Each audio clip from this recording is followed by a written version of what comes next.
on Evan's screen right now. The answer is indeed E. Awesome. Huzzah. And I see tons of you in chat have got it as well. So congratulations to you guys too. Now we have a little eccentric guy doing little eccentric guy things to his garage. Samville painted a dark rectangle on his garage's two doors. Which of the following could you see on the other side of the open door? I think that at least in this figure, the rectangle is light. And well, we have all the information we need to complete the rectangle. Rectangles look like this, or this is probably not too visible for you, so I'll draw it in a different color. Rectangles look like this. And well, what's on the other side will just be effectively the same thing as what's on this side. I can shade that in light green. Uh, and notice how when we cut a rectangle at an angle, you're going to get two parallel sides and then two not parallel sides. That is, we get a trapezoid. And so I select option C, a trapezoid. And I am encouraged by the fact that all of you in chat are agreeing with me. And also by the fact that, well, on the left side of the door, there's a trapezoid. And there seems to be some amount of symmetry here. Okay, let's check.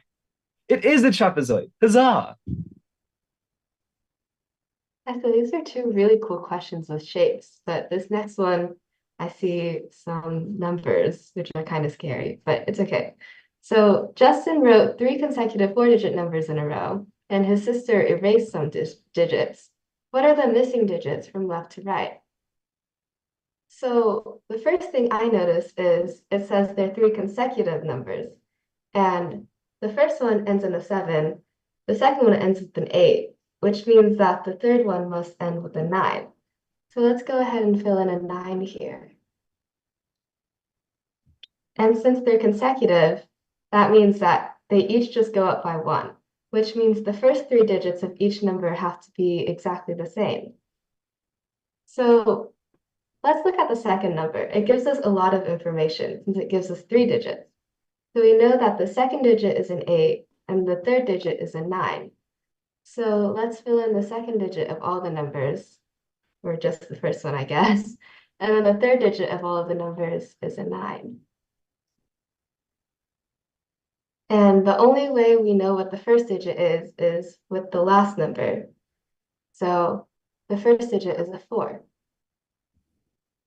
So if we just read these from left to right, it's 489, then 4, and then 99. So I think it's answer choice D. And it seems like you all are agreeing in the chat. So let's check. Yeah, it's D. Nice. Alrighty, moving right along, we continue the pattern of interesting visualizations. I actually love the way Math Kangaroo does 3D visualization problems. I think they're all very amusing. Let's see. But what we have now is a cat that knocks one block off Felix's construction. Ah, oh, poor Felix, but also that's kind of what you get when you have a cat. What could this construction have looked like before the block was knocked off? Okay, so we just want to stick a block on somewhere.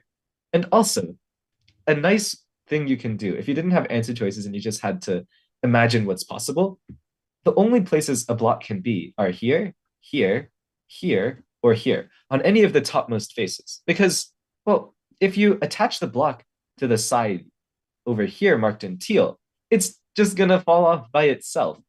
Physics and reality exist in our world. So, well, we can imagine attaching a block at any of these points.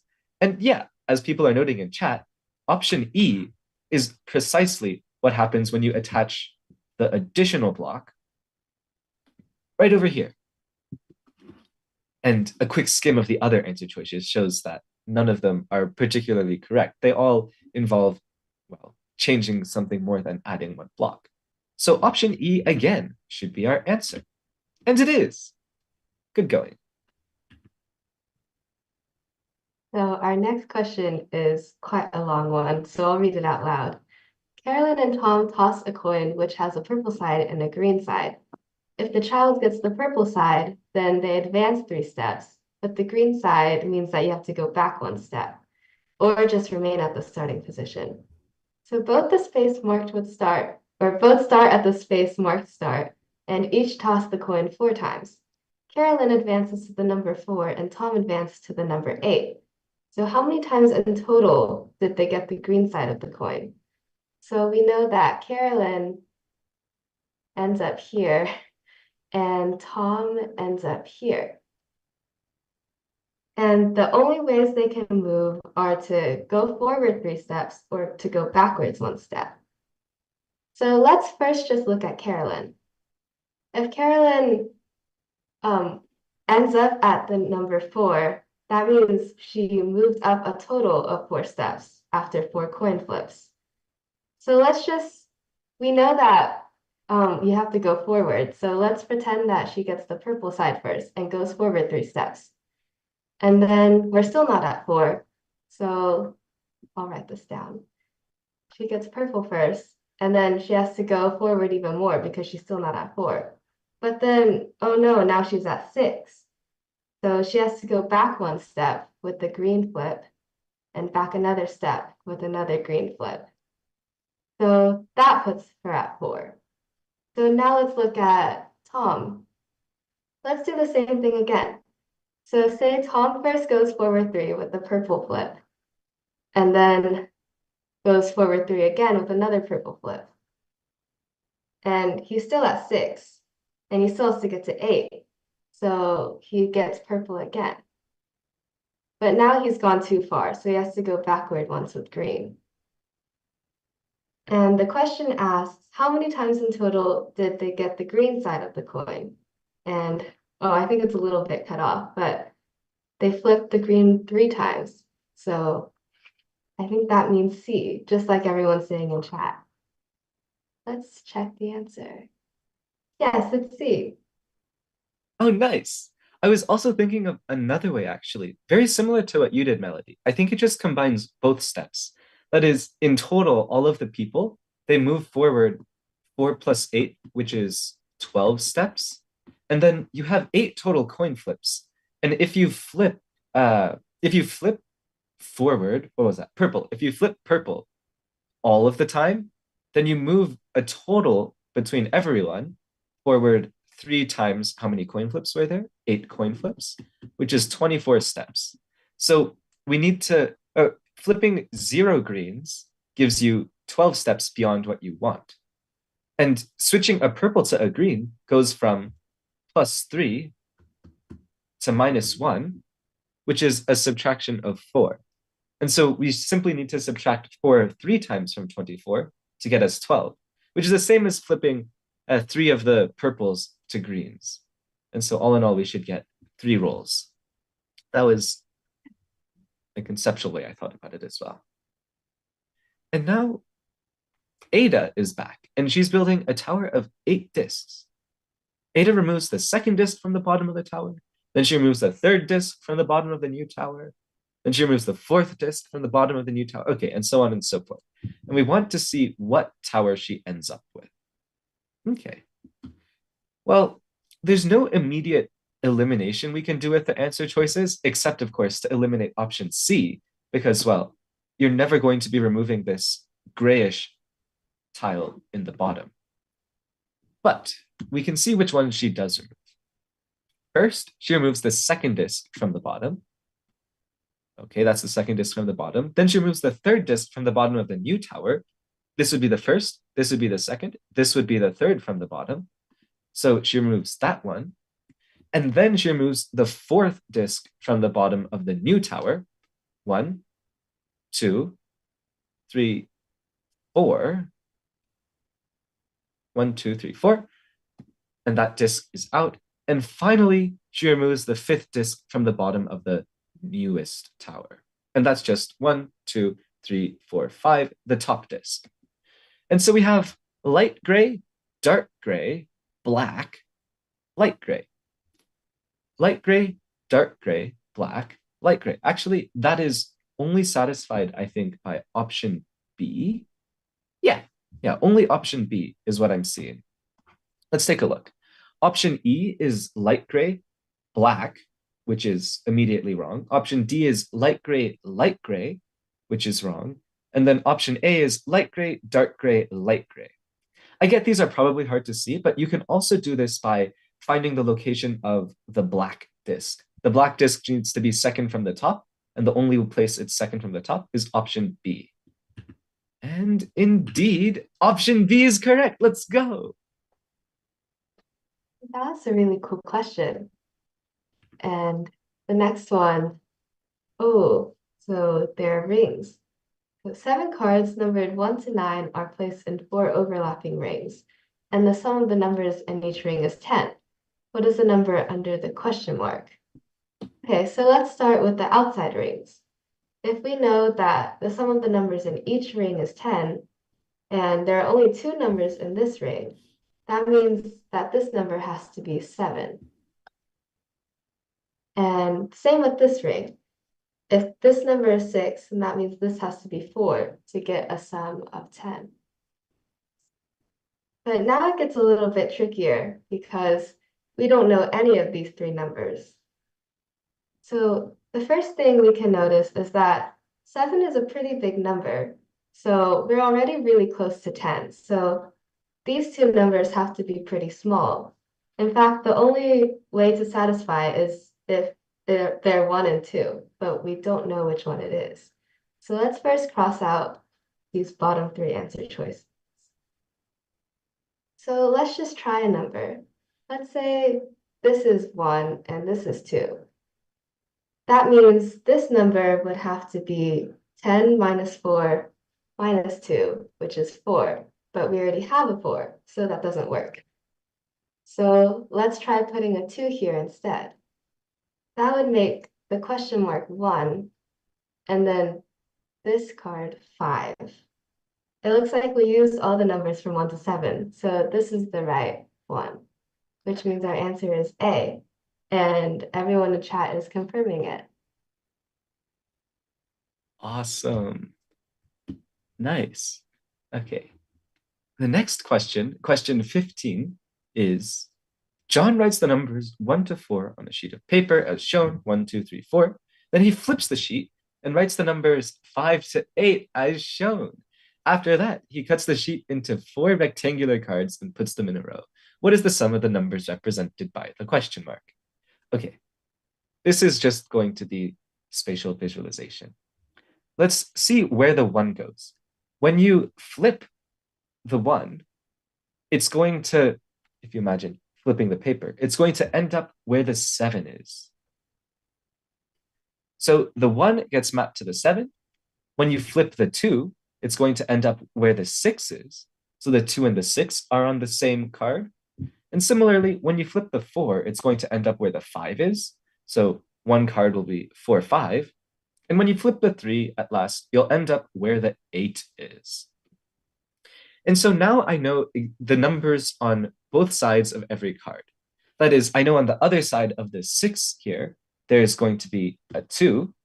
And I know on the other side of this 5 here, there's going to be a 4. And so the remaining 2 card pairs are going to be 1, 7, and 3, 8. And we're looking for the sum of the numbers represented by the question marks, which is on the gray side of the card.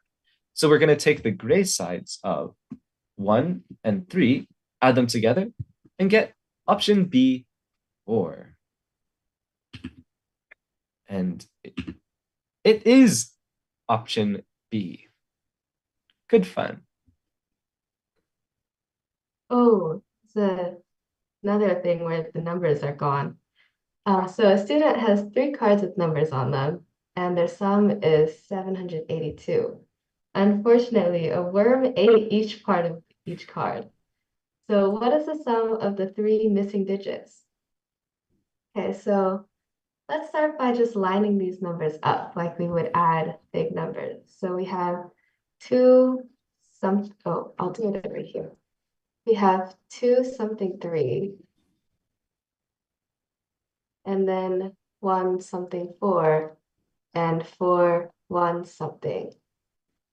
And if we add these up, we have to get 782. So let's just look at the rightmost column. I'll try to make that darker. Oh, that didn't work. Let's look at the rightmost column. I'll move it from here so you can see it better. So 2 something 3, 1 something 4, and 4, 1 something. So we have 3 plus 4 plus something has something ending in 2. So 3 plus 4 is 7. So we already went way past 2. So we have to get to 12 now. So if we want 7 plus something equals 12, that something must be a 5. So if we're just adding the numbers, 3 plus 4 plus 5 equals 12. So we'll have to carry 1 as well. And then we have 1 plus something plus another 1 equals 8. So the numbers in the blanks must add to 6 because we already have 2 1s taking up the places. So actually, something interesting here is we actually don't have to know what the numbers are. Since it's asking for the sum of the 3 missing digits, we know that the sum of 2 of the missing digits is 6, and the other missing digit is 5. So we can just say 6 plus 5, oh, that equals 11. So it should be D. And yes, it is D. Nice. And you guys in chat are doing so well as well. I love seeing all the messages in. You guys are solving them quite nicely. Alrighty, let's look at question 19. We've got 60 students on a trip, and when they line up, the colors of their little reflective vests are yellow, green, yellow, green, yellow, green, and their backpacks are red, brown, orange, red, brown, orange. And we want to know how many students with a yellow reflective vest also have an orange backpack. We can do this quite quickly. The reflective vests, they're a pattern of length 2. The backpacks, a pattern of length 3. That means that when we take reflective vest and backpack pattern, it'll repeat every 6, the least common multiple of 2 and 3, or the smallest multiple of both 2 and 3. Okay, so the pattern repeats every 6, which means that, well, for example, we'd have yellow, red, green, brown, yellow, orange, green, red, yellow, brown, green, orange, and then we'd get yellow, red again, and the pattern would turn over. So out of every block of 6, we're going to have 1 kid with a yellow reflective vest and an orange backpack. So we can simply divide 60 by 6 to get option E, 10, as our answer. And honestly, this answer is going to be the same. Green reflective vest, orange backpack. Yellow reflective vest, red backpack. Green reflective vest, brown backpack.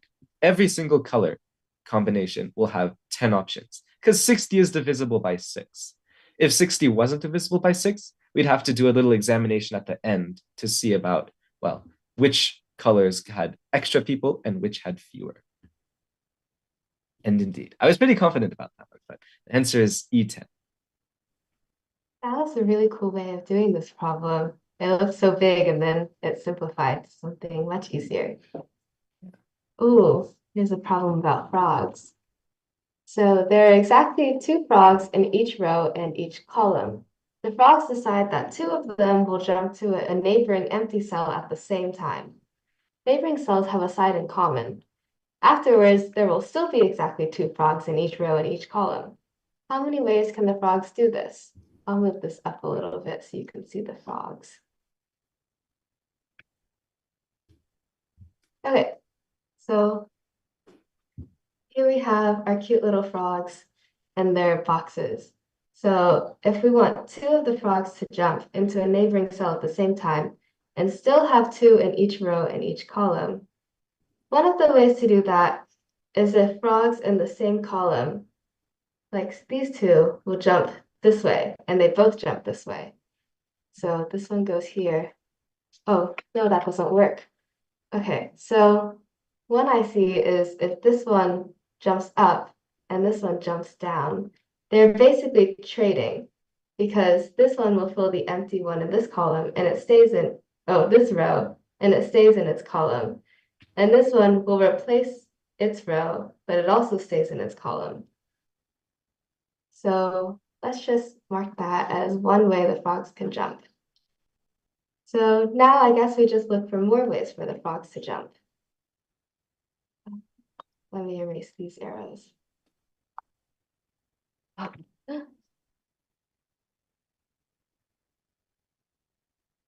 Let's see if there's another way for the frogs to jump. Hmm.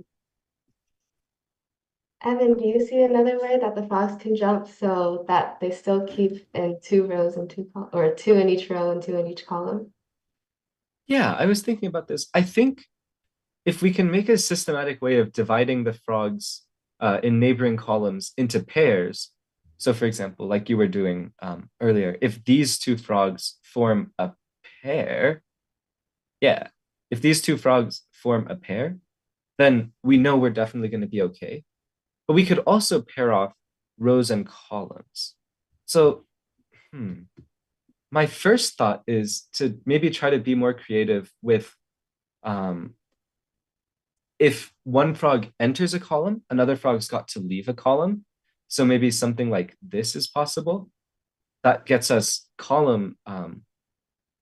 that gets us safe in terms of how many frogs are in each column. Oh, you're right, but then there will be three frogs in this one. But you Yeah. mentioned something earlier, and I think I understand this problem now. So if there are two frogs right next to each other, couldn't they simply switch places and then they'll be the same? So they could just swap. And then since the original is right, then this one's right. And so we just have to look for frogs that are next to each other. So we can see these two and these two. And I guess that was the trick here.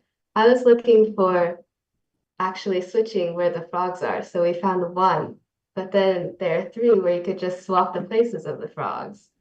Oh, So wait, I was being so silly. I thought every single frog made a jump. Okay. I like this problem. This problem is more straightforward when only one frog makes a jump. Yeah, good catch, Melody. yeah, so this problem was kind of tricky actually. I think I would have gotten that one wrong on the test. But so I think this is the only way to do it. And there is the first one of these two frogs. So is the answer D, 4? Oh, yes, it is.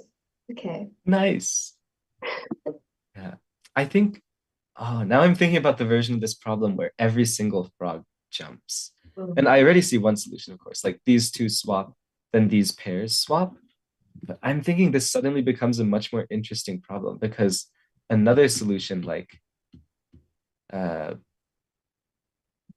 both, let's see, frog, frog, frog, frog. I don't know. I think there's a way to arrange it such that you get two frogs in a box and the other two frogs off to the sides here. And that becomes much harder to count. And I'm not actually sure how one would go about doing that. So, for example, an ending configuration, I'm not sure if this one's possible, but mhm. An ending configuration like this is Oh, also quite fun.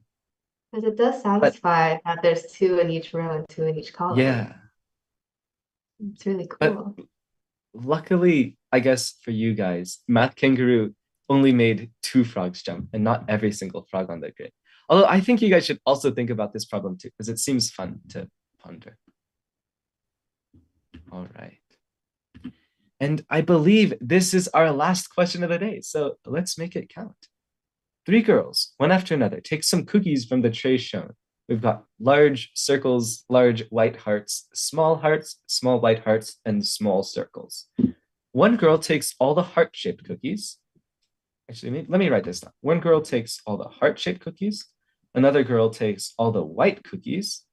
And another girl takes all the large cookies. Oh, Okay. sorry. I'd just like to Oh, point yeah. out that on the original test, the ones that are shaded white were actually red. So the ones that are blank were the white ones. So that might change it a little. Oh, Oh, thank you. That is a very good thing to note. Okay, let me shade these in white just so I don't forget that. Thanks. Dot, dot, and dot. Okay. And but the thing is they don't take the cookies all in a given order because, well, notice how some cookies are large, hearts, and white. Some cookies are hearts and not white. Some cookies are large but not hearts. Or rather, I suppose more relevantly, there are large white cookies, white hearts, and large hearts. So the order affects which girls get what things. One girl takes three, the other takes six, and one takes seven. Which of the following sets of cookies does one of the girls take? Okay, I think the way to do this is to look at what girl takes first. If the heart girl takes first, she'll take one, two, three, four, five, six, seven, eight, nine, 10, 11, more than seven cookies. So the heart girl cannot go first. If the large cookie girl goes first, she takes one, two, three, four, five, six, seven. Oh, that's good. If the large cookies go first, she takes seven. And then let's check if the white cookies go first, how many are taken. One, two, three, four, five, six, seven. Also, so we've got to be a little careful now. Let's suppose that the large girl goes first and takes seven cookies. Then, oh, we've got all some small hearts and some small circles left. And if the heart girl goes next, she'll take one, two, three, four, five, six cookies. Ah, and actually, this looks like a solution right away because if the heart girl goes next, she'll take these six hearts one, two, three, four, five, six. And then all that's left for the white cookie girl to take is these three. And that's three, six, seven right there. And so we take a look at the sets, and option E, I think, is the small cookie set. Yeah, option E is the small cookie set of three small white cookies. Or rather, I suppose the white cookie set. Okay, I stumbled over my words there a bit at the end. So to recap, we saw that it was possible to get a set of seven cookies with both large cookies and uh, hearts. No, sorry, with both large cookies and white cookies. And we took the large cookies first to examine this case. Then we found that there would be six hearts left. And once all these hearts are taken away, there would be three white cookies left. So that's how you get 3, 6, 7. And one of the sets of cookies taken is E. For fun, let's see what happens if the white cookies are taken first. And let's do that in the next slide. If the white cookies are taken first, 1, 2, 3, 4, 5, 6, 7. Okay, heart cookies girl cannot go next because there would be 1, 2, 3, 4, 5, 6, 7, 8, 9 cookies taken, 4 plus 5. So large cookies girl must go next. And there are only 4 large cookies. So that is why taking white cookies first will not work. Alrighty. So option E it is. Nice. And Yeah, thus concludes the live solve. Yeah. Great work, everyone. And thanks for tuning in. Do you have anything else, Melody? no, I think that was it. These questions are actually really creative. They're so much Yeah, fun. I agree. Live solves are quite enjoyable because I get to experience it as if I'm taking the test, but for all of you guys to see as well. And Math Kangaroo is an enjoyable test to take. So one last plug for Math Kangaroo. You guys should sign up as soon as you can for the March 2025 exams. They will be very enjoyable. Yeah, have a nice evening or morning or rest of wherever you are.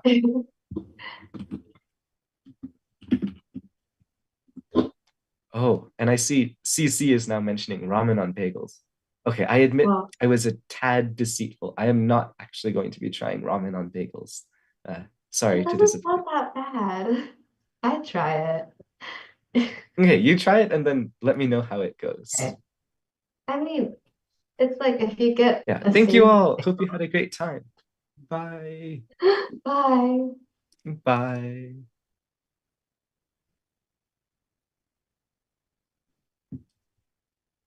Bagels and ramen. Oh. Hmm.